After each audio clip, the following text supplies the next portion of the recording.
I'm not the house of cards that falls down easily. Ooh, I'm strong enough to handle what you throw at me. Welcome to Mental Health News Radio. I'm your host, Kristin Walker. Just what are we going to discuss? The intimacy that is mental health. Let's continue to make it as comfortable as discussing brain health or heart health. This show has been on the air for several years, and we have amazing co-hosts. And then we created a network of podcasters on mentalhealthnewsradionetwork.com, a place where every possible facet of mental well-being can be talked about openly. My show, after several hundred interviews, the format is this: intimate, deep, funny, touching, sometimes uncomfortable, but always vulnerable conversations with interesting people. The goal is to have you, our listening family, many of you who have become my good friends, feel as though you are listening in on private conversations. Thank you for tuning in and becoming part of this amazing journey with me, and now with our network of podcasters. Just knowing this podcast might be helping any of you realize you are not alone on this journey called being a human being makes doing this podcast worth every second. After all we promised, we'd be cordial. Hey everybody, Kristin Walker here for a roundtable discussion with Dr. Paul Meier. Hey Paul. Hello, Kristin. Nice to be with you again. Hello, listening family. We've got a great show tonight, and Paul, you're going to kick us off with what the show is about. Okay, and tonight's subtopic is how to win friends and influence people. And there's a famous book that was written in 1936 called How to Win Friends and Influence People by Dale Carnegie. And it was a bestseller, and it sold over 15 million copies worldwide, which is pretty amazing. I had one book, Love is a Choice, on how to avoid narcissistic people on codependency, that sold 1.5 million, but his book sold 15 million. So anyway, it's one of the best-selling books of all time. And it was in 2011, it was number 19 on the Time Magazine's list of the 100 most influential books. And in there, he gives a whole bunch of pointers, but the goal of his book was to help you to be a good salesman and win new clients, new customers, increase your earning power. And so people could use the things he taught in an honest way, or they could use it to manipulate people. And so what Kristin and I did is we came up with our own list of 20. We used some of his, and but then we came up with our own list of 20. Let's see, I'm trying to pull it up right here. Yeah, it's 20. We got our list of. We put together our own. Actually, you did. Yeah. Paul is better. Well, no, you had just as many as I did. Remember? Did I? I don't know. Yeah. I sent you about 10 or 12. Okay. I did contribute. Woo! Yeah, and then you added about 8 to it. Okay. So anyway, Kristin and I, our listening family, our goal for you is we want to teach you how to win healthy friends, not narcissists, and how to influence but not manipulate people. So influencing people is not, we're not trying to teach you how to be a good salesman and talk them into buying a vacuum cleaner when they already have a good one. Our goal is for you to win healthy friends and influence in a healthy way people. Our ultimate goal is to be a positive influence on people who we genuinely care about, but also our goal is to learn how to better give and receive love from people. So, Kristin, you want to kick it off with, we'll cover as many as we can in the amount of time that we talk of these 20 suggestions that Kristin and I came up with. Yeah, absolutely. So the first one, be a good listener. And that's sort of a no-brainer. You have to really think about doing that too, because we can get caught up in what we want to say. And I've had many, many, many times, and I still have to, watch it and tell myself, be quiet, listen to what they have to say. Don't be thinking about how you're going to respond. Just listen.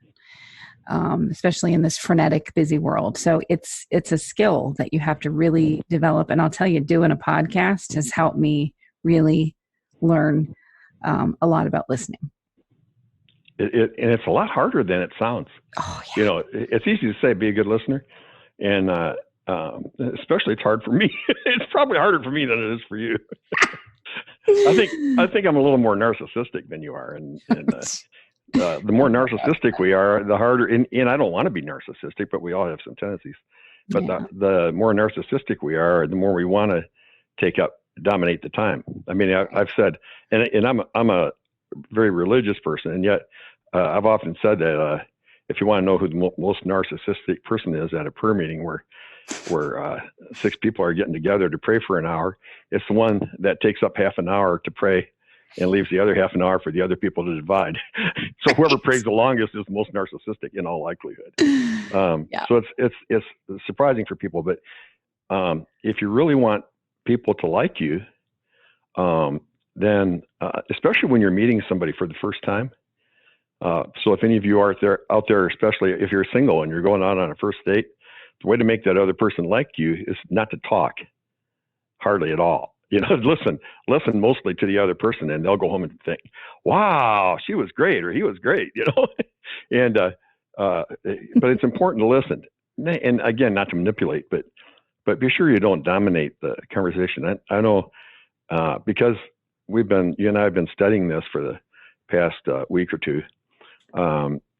Yesterday, my wife and I had a chance, we were watching TV, but we paused it because she started sharing something from her childhood, that was real significant to her. And being a psychiatrist, my natural tendency would be to keep butting in and offering advice and say, well, why don't you do this? Why don't you do that? And I really felt like God was, like God was inside my head saying, hey, Paul, shut up, listen, and love. Really, it was like those 3 words kept coming in my head. Paul, shut up, listen, and love. Shut up, listen, and love. Because I kept wanting to say stuff. Yeah. And I just listened, and she talked for about, she was sharing on a really gut level. And it's really cool when that happens. And so I hardly said a word for about an hour. And then we shared stuff after that. And I'm so glad, because it drew us even closer together. And yeah, you're shocked that I shut up for a whole hour. And I think it took God yelling at me, inside. It wasn't an audible voice outside my head, or I'd be psychotic. But it was against my nature to do that. But I'm glad I did. It was the kind of thing to do. So being a good listener is real important, not just to get people to like you, but to show the other person respect and that you care and that they're important to you. And so be sure you listen. I'm not saying don't ever say a word yourself, but be a good listener. Right. So that falls into number 2, which is especially listen to the feelings of others, not just facts, and ask them how they feel about some things they say. And this is really important. Repeating some of what you heard, because we can twist things around. And, so if you repeat what you think you heard and it's way off, and that person, will tell you, then, okay, that's a good thing to pay attention to. But if you do that, it's really good practicing, and it's skill building for you, and it shows that person that you are paying attention. Mm-hmm. In our society today, there's a lot of people don't bother sharing feelings. Mm. I mean, they didn't do that, when I was a kid either. They didn't do it a whole lot, but it's even less now than it was then, I believe. When I ask the young generation, when I have a new client, that's in his 20s or her 20s, and I say, how many close friends do you have that you can share any of your feelings with on a gut level? They hardly ever have an answer. The most common answer is they look at me strange, like, mm-hmm. You mean there are people like that? Right? Because they're used to sharing on Facebook or different social media and stuff, and texting each other, and they're texting each other about facts. So and so did this. Can you believe so and so said that? And blah blah blah. But there's not a whole lot of I feel like crying today Right. or I feel really happy today, or sharing feelings. So when you are having a good discussion with anybody, whether they're a close friend or not, if somebody's sharing anything significant, it doesn't hurt. Be a good listener first, but then it doesn't hurt to say, well, how do you feel about that? Right. Exactly. Because then instead of just telling you facts, they can say, well, you know what? I feel rejected. I feel angry. I Right. feel used. I feel, and when people share their feelings, it causes healing.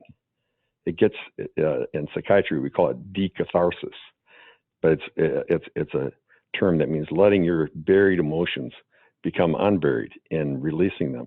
When you do that, then you heal. Anxiety is a fear of finding out the truth about our own thoughts, feelings, and motives.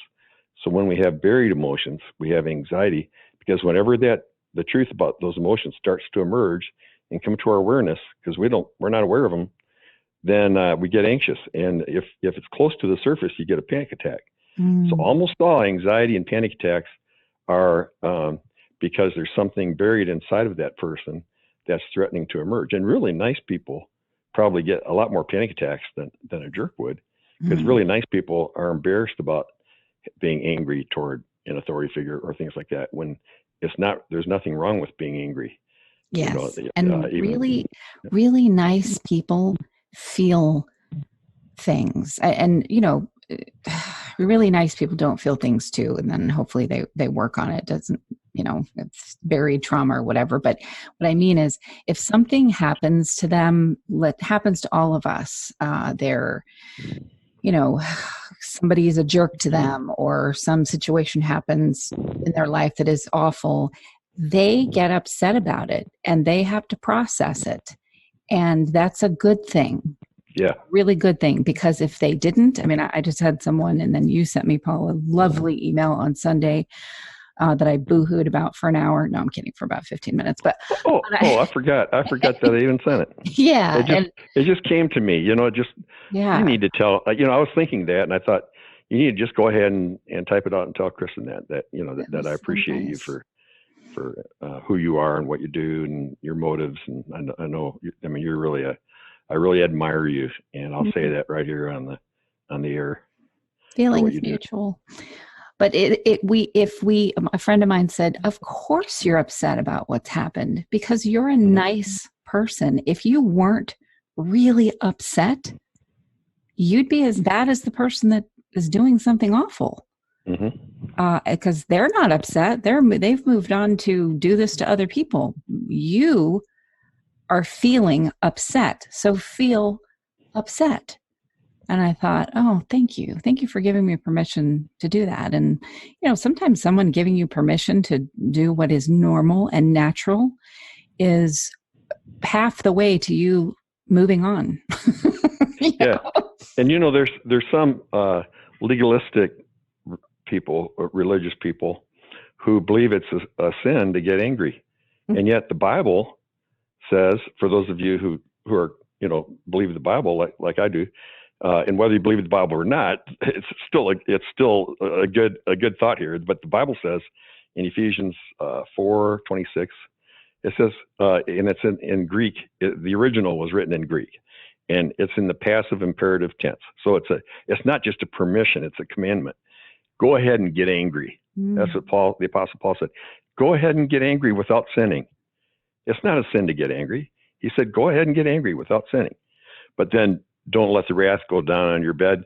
Don't go to bed, hanging on to it, clinging to it. It's not like you can forgive somebody overnight. It's, when you forgive, it might be, it's like peeling layers off an onion. You cry every time you peel a layer off, but every time you peel a layer off, it gets smaller and smaller and smaller. So 20 years later, there could still be a little bit of, grieving for things that happened 20 or 30 years ago, but you choose to forgive, as far as not taking the person off the hook, but not letting one person out of 8 billion ruin your life from then on. Exactly. And so go ahead and get angry and share your feelings, and get people who are feeling sad or angry or happy or love or whatever, get people, if you can encourage people to share their emotions and you can share yours with them, then it's good. It's a good way to influence people. It's a good way to win friends and influence people in a positive, honest way. Absolutely. So the third one is give I feel messages rather than you should or you shouldn't. I try to tell this to my ex-husband all the time. And he's your good friend now, right? Oh, yeah. Yeah, he's my really good friend. Which is really cool. And he also is. That's rare. So frustrating. I know he's saying the same about me, but I'm just like, stop. I sometimes I'll say, I'm sorry. I just had amnesia that you are the worst person to call about this kind of a problem. Because of the should and shouldn't and you should be happy and he tends to do that. Yes. Ah, later he will apologize and be better, but I have to go through a round of yuck to get there. So he had a natural tendency to want to be your daddy instead of your husband. Absolutely. Yeah, absolutely. And that's what should and shouldn't messages are. So all of you listening to us right now, this will teach you a lot about your relationship with your significant other, whether you're married or single or dating or engaged or whatever. The words you should or you shouldn't are parent to child messages. So you should, I can tell you, because I'm teaching you, see, so I can use a parent to child message because it's also a professor to a student message or something like that, but or a psychiatrist to people listening to learn about psychiatry and psychology. But you should never say you should to a peer that you love, to somebody that's equal to you. Don't use you should or you shouldn't. You shouldn't do that, especially in a marriage. You know, if you tell your mate, well, you shouldn't do that. Well, you should do this. Then you're being that person's mother or that person's father. And they already had a mother and a father. They don't need you to be one. And if you do, it's not going to work anyway. It's if you want to influence your mate, that's the worst way to do it. Because even if they're really a nice person, when they hear anyone that's their peer saying you should or you shouldn't, we automatically sort of react by wanting to do the opposite. Yeah. And instead, if you say, here's how I feel about what you did, then they can't say, no, you don't. There's no argument. You know, they can disagree with the appropriateness of your feeling, but they can't say, no, you don't. And if you say, here's how I feel when you do this or do that, you know, I'll give you an example that really happened. Usually I get home at, around 6 to 6:30 at night, and my wife will have a meal ready, and so it's ready by 6:30, and usually if I have to be late, almost always I remember to call her and say, hey, I got to be, I got to be an hour late tonight. I got to do this and this and this, so I won't be home till 7:30 tonight. But there've been a few times where I'd forget to call. I just get so wound up with emergencies or things that were going on, and I'd forget to call. And she'd have dinner ready at 6:30, and I'd get home at 7:30, and she'd be angry. But instead of saying, Paul, I'm really angry at you for coming home late without calling me, she'd say, Paul, here's how I feel when you come home an hour late and you haven't called me. And I feel sad. I feel somewhat angry. I feel less significant. And when I hear her tell me how she feels, she's not saying, Paul, you got to change. You got to never do that again. Right. If you do that or don't do that, that's we all fail in many ways. That's up to you. But here's how I feel when you do that. And when she shared how she felt about me doing that, that made me want to change. That motivated me to want to change. Mm. And if she would have said, Paul, you should always call me if you're going to come home late, then I would have immediately, and I think I'm a pretty nice guy, but I would have immediately said, well, I had an emergency. I didn't even have time to stop and think about it. Blah, blah, blah, blah, blah, blah, blah. Right. I'd be defensive. On the defense, yeah. Yeah. So sharing with people how you feel about different things is a great way to communicate rather than using shoulds and shouldn'ts with them. Which is a great segue now into number 4. Don't try to win any arguments with your friends. Now, I just did this. It's our natural tendency. Yeah, I just did this with someone who was backing out of something that they promised to do. I knew they were going to. I was irritated when I first heard it, because I was like, I knew that they were gonna, and then I just was like, okay, it's not worth whatever, to get angry or upset, or it doesn't mean I'm a doormat that lets people, walk on me or whatever. It's just like, no, it's not. It just isn't, it's not worth it. I don't have that need about many things to, run up the hill in the brigade and prove my point. It's okay. Everybody has their own, their own way, and it's not going to do anything for the friendship to sit there and try to win some kind of argument about it, And I think we're naturally competitive, and some of us are more competitive than others. But in a marriage, so many arguments are, one of the person's both of them are trying to win, and they might be putting each other down or getting harsh or losing their temper or things, but they're fighting to win the argument and prove the other one wrong. And so what I ask people to do is imagine that you're on a basketball team and you and your wife are on the same basketball team, and you're the guards, and then there's, the center and two forwards up there, and you two are bringing the ball down the court and figuring out, how to throw it, which forward to throw it to shoot, or whether you're going to shoot yourself, or whether you're going to drive in, or whether you're going to get it to the center, or things like that. And imagine if the two of you are taking turns driving down the court, and both of you are competing for the ball, so you fight each other over the ball. And so you guys are following each other and fighting each other to try to get the ball away from the other one. Well, you'd lose every game. You'd lose every game. But in life, you are on the same team. You and your mate are on the same team. You're both, guards on the same basketball team. So it's foolish to try to win the ball from the other one. And if there's a disagreement, that's great. I had a couple that came to me once because they were depressed and they'd been married like 30 years, and I asked them, whether they argue very often, and they said, no, we've never had an argument in 30 years. And I said, well then one of you isn't necessary. I said, because one of you must be thinking for the other, and the other one's putting his or her brain on a shelf, because you got it. Everyone has disagreements, but when you have a disagreement with your mate, then remember you're on the same team. And so, I try to remember that. If I start arguing with my wife, I'll stop and try to think, okay, wait, we're on the same team. Okay, well, what can we do about this? And if we chat about it in a more peaceful way, where we're both trying to figure out a solution to the disagreement, and then it's more likely to compromise with each other. And if we can't, then we just agree to disagree. You don't have to agree with everything with your mate. I said, well, let's just agree to disagree. And not with your friends either. Yeah. And you go on, you move on. One of my friends has to bring up the same topic, which I'm not going to say what it is, but every single time, and give me all the factoids around their position on a specific topic. And it's just not, I just listen. And why? Why? Because they're a lovely person, and that's what they believe. And I don't feel like getting into an argument about. No, I'm going to give you a little. Here I'm telling you should or shouldn't. So I apologize.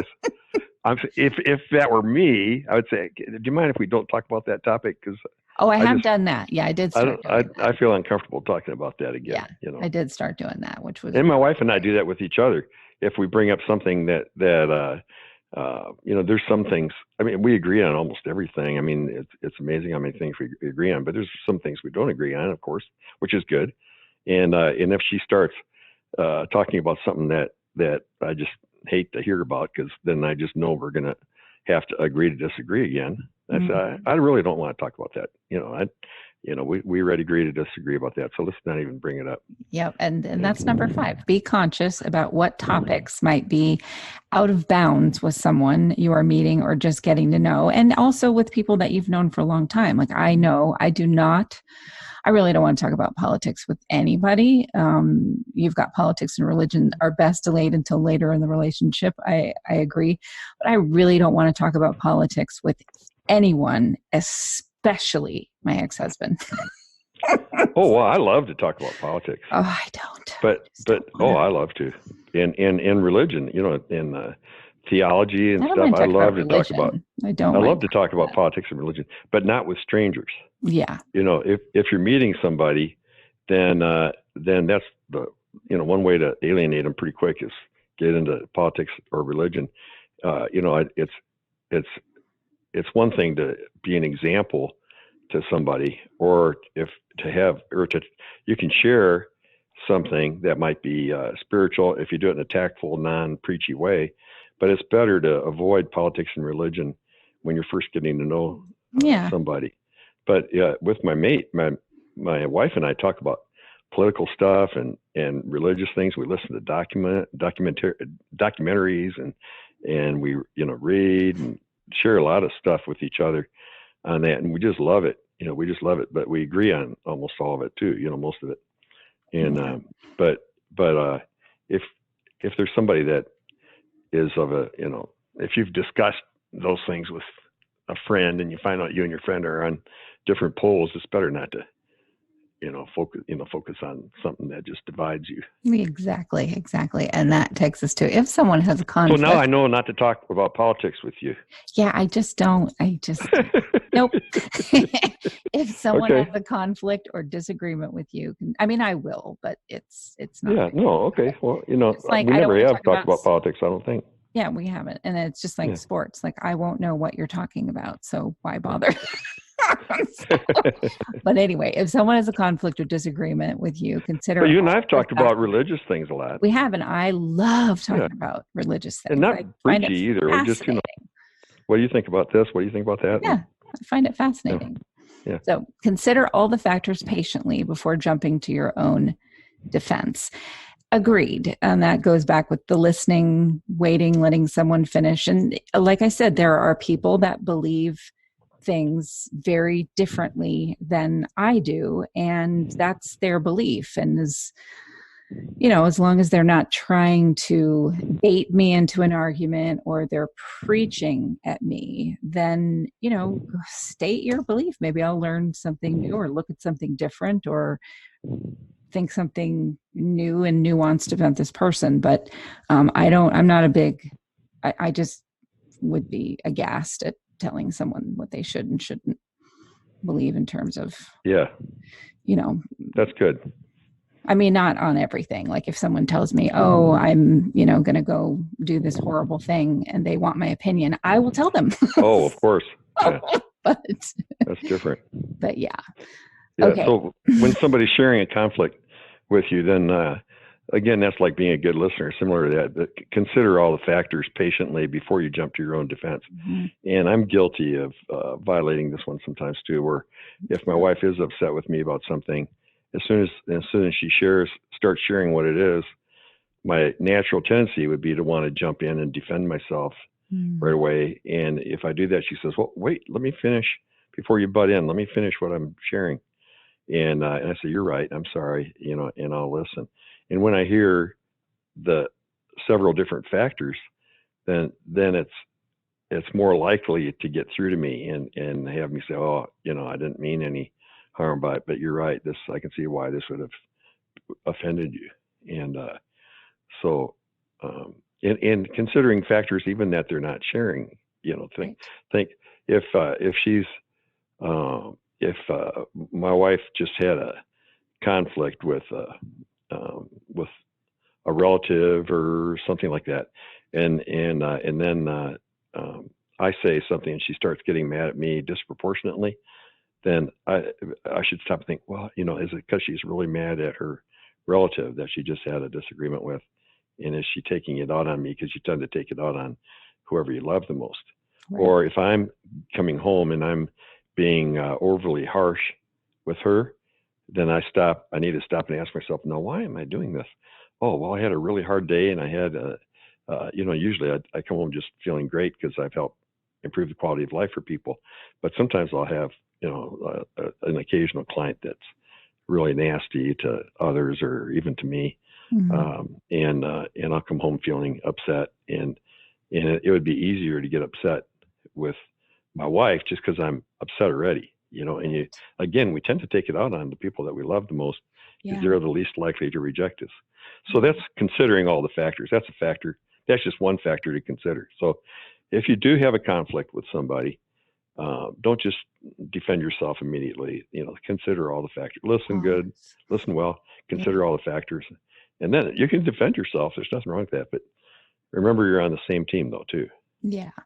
So it's number 7 is in any conflict or disagreement, focus on the here and now and not the past. Don't make statements like you never or you always. Yeah, I did that a lot. I did that a lot in my marriage. I don't do that anymore. Michael can do that, the you never, you always, or if I will make a statement about something that is about today, he'll say, well, you always blah, blah, blah. Like he's got to bring up something that I did in the past that is the opposite of what I'm saying my feelings are. And I just patiently go, that is not relevant to what we're talking about. That's something from the past. I'm talking about today. And then I take a deep breath. We're supposed to forgive, like I mentioned that Bible passage earlier, that go ahead and get angry at somebody that hurts you or lies about you or whatever. Go ahead and get angry without sinning, but don't let the sun go down on your wrath. So you need to, get past it. And even if you agree to disagree or you agree to never see that person again, if it's some narcissist that got you ticked off, but in a relationship like with your mate or with a close friend or anybody, you don't say, like if I got mad at my wife for something she said, today or something like that, I wouldn't say, well, you said the same thing 8 years ago and you did it again 4 years ago. And because that means you're holding, if you're remembering all those things, you're holding on to bitterness and grudges and stuff. Only deal with the here and now, forget, yesterday is past. So don't make statements. Well, you never do this. You always do that. Because they're not, for one thing, they're not true. Nobody always does something or never does something. Well, and you tend to just turn it off. I hear those things and I just, I'm done with the conversation. There's no resolution to the conversation because I'm done. I've turned it off at that point and I'm no longer invested in the conversation because I'm hitting a brick wall and just not going to go there anymore. So it's not really a fair, it's not a fair fight. Yeah. So when I used to do marriage counseling, and I don't do it now, but when I would do it, if they brought up something that they were upset about that happened 4 years before that they had already dealt with, I would say, wait a minute, you guys already dealt with that. Let's just talk about this week. What have you been upset with each other about this week? Don't bring up anything prior to that, and focus on the here and now, not on the past. All right. Number 8 is in any conflict or disagreement, focus on the center of the conflict and never attack each other. That can be tough, especially when you're on one in the middle of an argument. Ooh. Yeah. And each other's. Yeah. You know what'll really get the other one's goat. Mm-hmm. Yeah. It takes some serious maturity. I think age helps too. And for those of you listening in our listening family right now, I fail, and Kristin, I'm sure does too. We fail at a lot of these things that we're sharing with you. I mean, these are really good things to try to remember and do, but just remember, you're not going to be perfect at any of them. And I fail at a lot of these a lot of the time, like the one we're reading right now. I mean, if my wife and I get in a disagreement, it's pretty easy for her to say, well, you're really blah, blah, blah, or for me to play psychiatrist and say, well, this is a narcissistic tendency that blah, blah, blah, Yeah. Takes one to know one, she'd say. It takes one to know one, So attacking each other is stupid. Again, it's like the two of you are dribbling the ball down the court again, and you're on the same basketball team, and you're calling each other names all the way down. You selfish jerk, give me that ball for a while. No, I want it. Don't attack each other. Whatever the conflict is, make that focus on that as whatever the disagreement is. Focus on that as the center of the conflict, not on who's right, who's wrong, who's being selfish, who's being this, who's being that. Don't attack each other. try to if you solve a problem, you both win. Right. You know Exactly. what? You solve it, or even if you agree to disagree, you both won. Yes. You matured. You both won. Exactly. Exactly. Now this one, this is a highly charged one for me. To help, this is number 9, to help others see the truth that they are denying to themselves, politely change their I can't to either I will or I won't, either of which is their choice, but at least the truth. Can't is the worst 4-letter word. My brother used to teach me that when I was growing up. He's 8 years older than me, and we shared the same bedroom. So he really taught me a lot. He was like an extra daddy to me. And if he ever, and he was nice to me, you know, I mean, he taught me how to play. He bought me my first basketball and taught me how to box and different things. And, but he was really nice to me. But if he ever heard me use the word can't, he'd hit me 10 times on the shoulder. And only the 10th one would hurt. The first 9 would just be, you know, a warning, you know? Right. But, so I knew if I used the word can't, that was the worst 4-letter word you could say. That was the worst word you could say is can't. And there's really there is such a thing as can't, but almost all the things that we say we can't do, we either will do, we either could do and don't want to, or we don't want to and say I can't. And so whether in therapy or with, again, you're not forcing anybody to do anything. So you got to do this in a polite way. But if, like Kristin right now, if I said, well, Kristin, I can't do whatever, you know, something that you're asking me to do, like, you know, show up for some conference or something like that. I'll say, well, I just can't. Well, of course I can. Right. So, you know, if you said, well, Paul, you know, you're my friend. I want to know the truth. Either tell me you will or you won't. Don't tell me you can't. So either tell me that you will or you won't. And I don't care which one you tell me. And you would tell me that. You'd say, I don't care whether you know, if you want to do it, I want you to do it. If you don't want to do it, I don't want you to do it. Yeah. So just tell me that you will or you won't, rather than you can't. If or okay I'll try, or I'll make an effort. Yeah. It's number 10. Number 10 is similar. So if somebody's telling you, I can't do something, then ask them. You're not telling them what to do. You're saying, by I can't, are you saying that that you won't?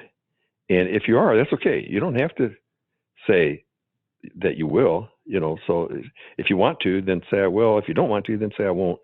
But you know, when you say I can't, then that, you know, it bothers me because it doesn't, you know, seem to be an honest statement. Yeah, so, exactly. Okay, and then the next one, like you just mentioned, if you hear somebody that you're close to saying, you know, like if you're asking them as a favor, would you mind, like if Jan asked me as a favor, Paul, would you mind in the future, would you mind calling me if you're going to be home late? Then I'd either say, well, yeah, I'll definitely do that. I may forget sometimes, but I'll definitely do that. Or no, I won't do that. Because if I have an emergency, I'm not going to bother to try to call you, which would be a jerky thing to say, but I could say that. But it would be wrong for me to say, well, I'll try. Yeah. Because if anytime you use the words "I'll try," we learned in psychiatry that means I'll make a half-hearted effort, but I won't quite succeed. Oh, I worked for a narcissist that would do that all the time. Yeah, I'll make a half-hearted effort, but I won't quite succeed. So I'll try means you're saying you will, but you won't. Yeah.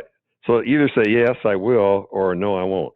Yeah. And you can say yes, I will, and then, you know, forget once in a while because nobody's perfect. But exactly. All right. Don't use the words I'll try. I know who wrote number 11. I think you did. Written all over it. View each okay, and listen, I say this knowing that I do not do this more times than I care to admit. Okay, so let me put that out there. Try to view each person you communicate with as a soul first, with the potential to make important contributions to their contacts. You must have changed that, Paul. Like you want to end them as a human being. So what I mean by that is we can get so angry And we can forget that we're dealing with a soul. This is another soul that's on this earth. And, we get so into this minutia thinking and this very closed-minded thinking, we forget who we are and we forget who they are. And it's really hard when someone is being just absolutely awful. But if you can try to do that, and I know it can be done because there are a few people I know that do that more often than not. And of course, I admire to grow up and be like I really screwed up the way I worded that. I don't even understand the way I wrote it there.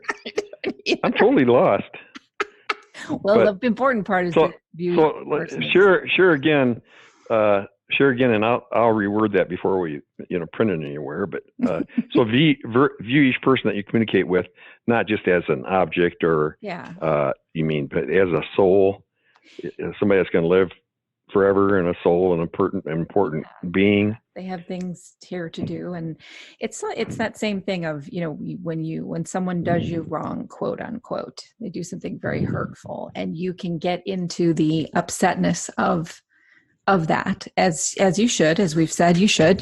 Someone hurt you, you get upset. Yeah. But then over time, you can forget that this is a person. They have a soul. They're here for a purpose. And you can get mired in this very small sort of tit for tat thinking. And the reality is there's so much going on that you aren't even privy to.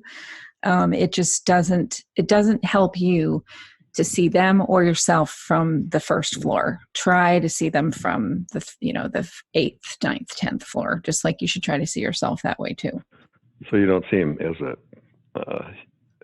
a person first, but as a soul first. Yeah.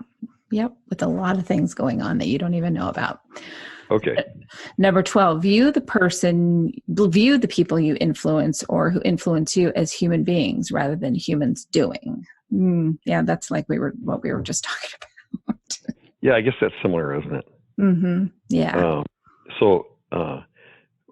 It's easy, like at work or really anywhere, to see people as objects that can do things for you. Right. We tend to, again, that's a narcissistic tendency, and we all have a few, or else we'd be perfect. Right. And it's easy to have friends or our mate or our kids, or to see people as humans doing. Right. What can they do for me, or what do I want them to be doing? Even your kids, it's easy to see them as humans doing and wanting them to get good grades to impress people who know you, and things like that, rather than human beings. So try to the people you want to influence and who influence you, the people that you love and want to be loved by, view them as human beings rather than humans doing, and view yourself as a human being rather than a human doing. That is something I have to work on every day. Accept them unconditionally rather than based on what they can do for you. Yep. Especially your long-term relationships need to be mutually beneficial in some ways. Right. Not just what you can do for that person or what that person can do for you. There's nothing wrong with doing things for each other, but you don't have a relationship so one of you can be the slave for the other one. Right. You need to be mutually beneficial. Exactly. All right. Number 14, body language speaks more than words. Wait, 13? Did we cover 13?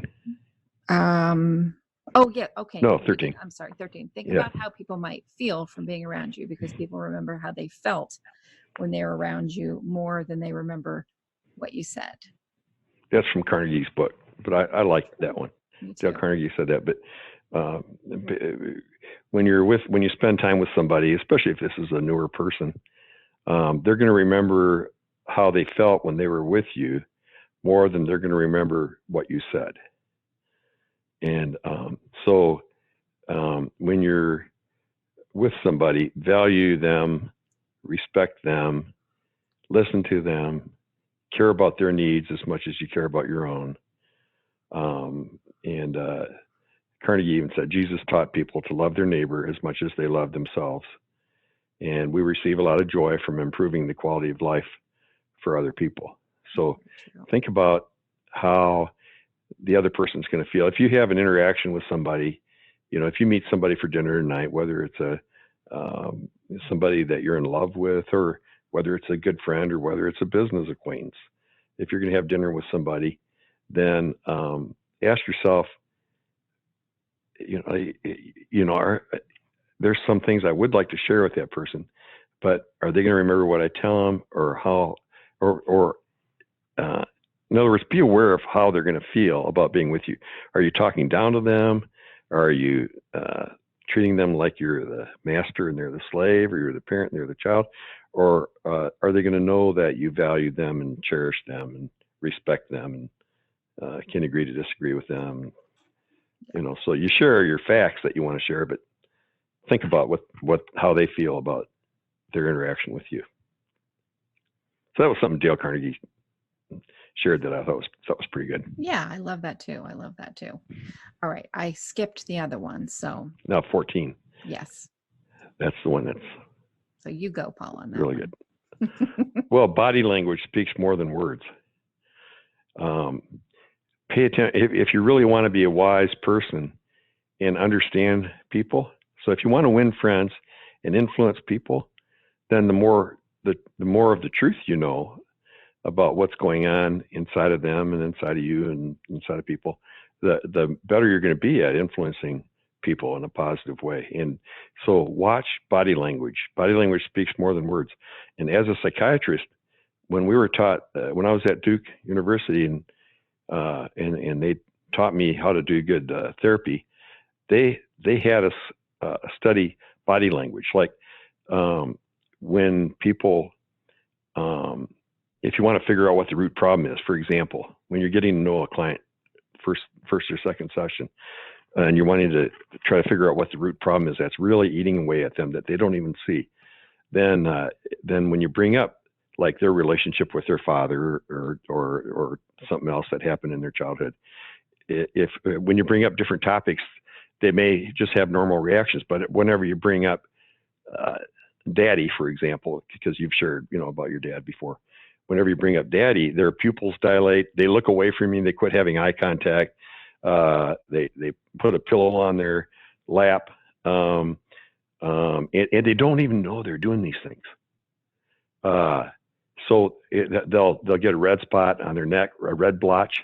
I love blotchy patients. The ones that did that would be embarrassed. And I'd say, no, don't be embarrassed.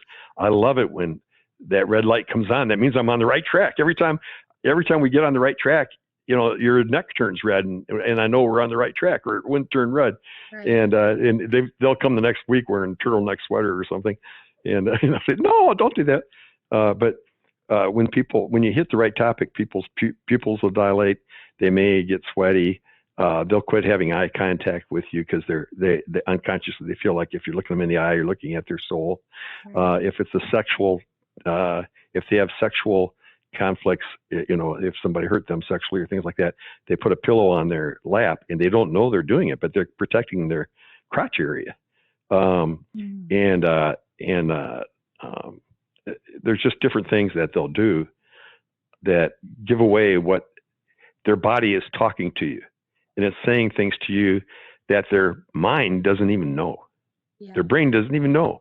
Yeah. Their unconscious knows that you're hitting a nerve. Their brain doesn't. And they may tear up, and you ask them why you're tearing up, and they may not know why they're tearing up. Yeah.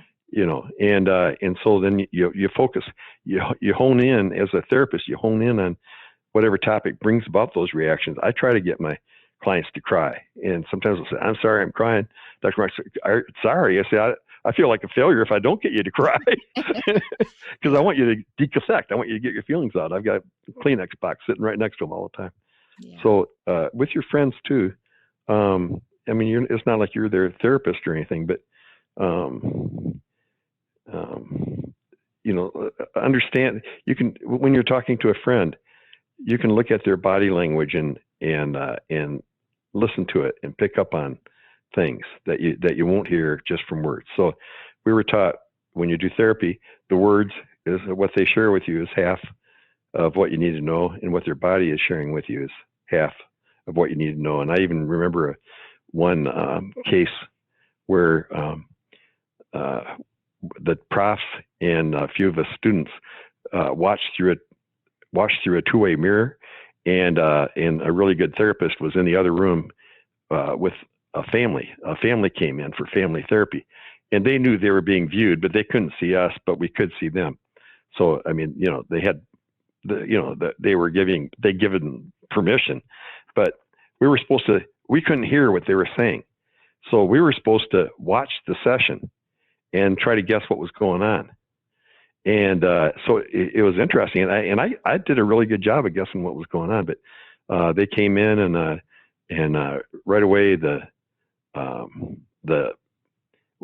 therapist sat down, and there was a couch and some chairs, and right away the mom told everybody where to sit. I mean, that's a clue. The teenage girl was pregnant. That's a clue.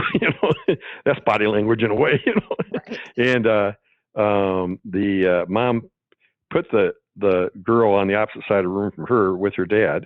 That was a clue. And then there were different things that happened whenever the therapist would ask anybody in the room a question, be looking at them, the mom would answer. That was a clue. Yes, So, I just I won't go on and on and on, but I just had a memory of my mother constantly would tell me where to sit. She would just tell everybody, well, you should sit there, da-da-da. And my constant thing with my mother was I'd be like, Mom, I can seat myself. Yeah. Yeah. Yeah. And I usually went and would sit at the head of the table because whatever. I don't know. I don't do that now, but whenever I was around my mother, I would immediately go sit at the head of the table. Yeah. Passive aggressive, probably, for her trying to micromanage where I was going to sit. But anyway, body language. So body language. Pay attention to body language, and you'll be twice as smart as you were before, because then you'll be hearing things that people don't even know they're saying. Now, we have 5 more, Paul. There's no way we're going to get them done. Yeah, we might as well quit. Yeah, we'll do some more, or do the rest next time. Yeah, we'll do the last 5 the next time. I will say this. I've known a couple people that would get a rash on their neck and stuff. And one of them would get a really bad rash on their neck, and they would break out in hives anytime they were about to be called to the carpet for stuff they were doing that was really wrong. Oh, they'd really get hives? Oh, absolutely. 100%. And they would show me, look at this. Wow. And I realized, they were trying really to show me that they were trying to let me know that they're getting hives. I don't know, that could be analyzed in any different way, but it was with other people and with me when we all were like, listen, you can't keep doing this behavior. It's not fair to the friendship or the relationship. It isn't healthy. When they knew that was coming, because they were doing things that weren't so hot, they would break out in horrible set of hives because they knew that people were going to say something to them about it. It was fascinating. You know what? Maybe we should just let me just mention what the other 5 are. Okay. In case we don't get back to it, because there's because I know next week we're going to cover a different topic. So let me just mention them briefly. Okay. Number 15 is keep healthy boundaries with others that you come in contact with, including with your own close friends and relatives. So people feel safe around other people who they feel safe with. And people feel safest around well-boundaried people. So that's one that you shared that I really appreciated. Another one is reach out to people that you care about who are withdrawing from other significant people in their lives. Some people, when they get depressed or down on themselves, tend to withdraw. So reach out to people that you care about who seem to be withdrawing. That's an easy one. Number 17, work diligently on discovering and uncovering your most authentic self. So work diligently on getting to know yourself better. All of you right now who are listening to this podcast are the kind of people that do that. I mean, you listen to these podcasts hour after hour after hour, and don't you know a lot more about yourself now and about other people now than you did before? I certainly hope you do. Than before you started listening to these podcasts. Yeah, we so learn work more diligently about ourselves doing them. Yeah, and you and I learn a lot by doing them. Oh, I need to work on that even one. doing this one today, Yeah. Even doing this one today, I fail at that one. So work on learning who your authentic self is. And then 18 is people who are most comfortable with you even when they disagree with you for whatever reason, people are most comfortable with you, even if they disagree with you. When you are humble, humbly aware of your own strengths and shortcomings. Yeah. And comfortable in your own skin. That's something you shared too. Yep, so true. And then I should let you name these because you're the one that wrote these and I love them. Why don't you share the last two? Sure. Nobody ever died laughing, but laugh loudest about yourself. That's so true. I mean, you can be self-deprecating to the point of it being an issue, a self-esteem issue. So don't be mean to yourself. But if you can laugh at your foibles and laugh at, and cringe at the things that you do, that's why Paul and I are saying tonight, we need to relook at this list too, because we laughed about ourselves tonight, didn't we? Exactly. Yeah, I'm not embarrassed to do that. You and I get along because we do laugh about those things. That is such an attractive it's such an attractive quality to be able to do that and be genuine about it. There are plenty of people that are just completely disingenuous about doing that, but you can tell when someone really means it, that they're like, I do that. It is not good, but I'm working on it. So number 20, diversify your life and experiences to grow in wisdom and character. I think, I talked about travel. I think travel to different places, be friends with people way younger than you, way older than you, and have friends that are different religions, different belief systems, different cultures. Because it's another way to help you kind of laugh at yourself and see how small you are in the big world we live in. And I added a little sentence to what you shared there. I said, be open-minded, but not so open-minded that you allow people to throw trash in it. Yes, so true. Do not be a waste receptacle for other people's junk.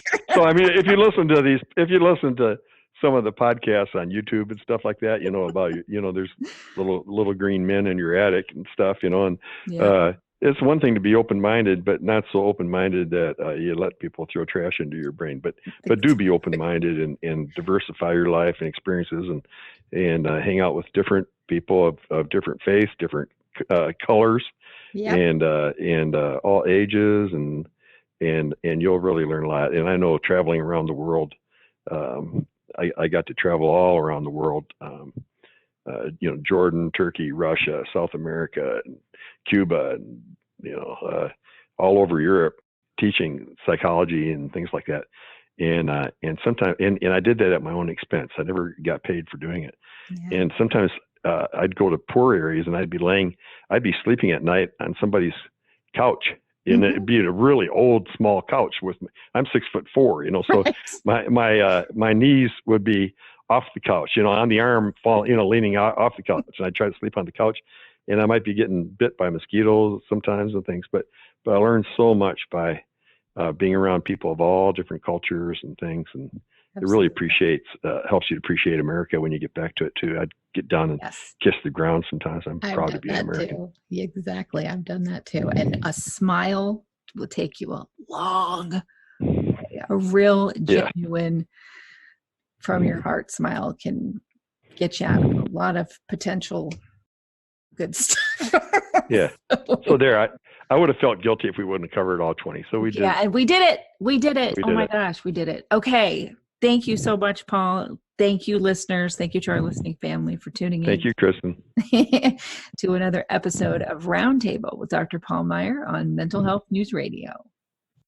I know, no one likes commercials, but seriously, folks, without the help from these organizations, we could not stay on the air. Please give a shout out to zencharts.com. If you're a mental health or addiction treatment center, you'll want to use their EHR. It's gorgeous, and they're just good people. And also MyGenetics, MyGenetx.com, because knowing your genetic code empowers your mental health treatment. And lastly, CopeNotes.com. We love getting positive messages right to our phones every day from Johnny Crowder. He's the lead singer of Prison, a heavy metal band sharing their music about suicide prevention, addiction recovery, and mental health. See, that was painless. Support them as they support us. Back to the show. Sometimes I'm passive aggressive, but never without without good intentions. I heat up and act on my emotions. Thanks so much for listening to Mental Health News Radio. Our podcast can be found on iTunes, Stitcher, and hundreds of other podcast apps, or you can visit our website at mentalhealthnewsradio.com. If you have a question or would like to be a guest, become a podcaster on our network, or join the amazing organizations that help keep us on the air, please email us at info@mhnrnetwork.com. Get ready for that special goodbye from our resident therapy dog, Miles, and a special thanks to Emily Sohn for letting us use her incredible song, Cordial, for our podcast music. Listen to the full song on SoundCloud at emily.sonne. Don't be surprised when I don't hate on you. After all, we promised we'd be cordial.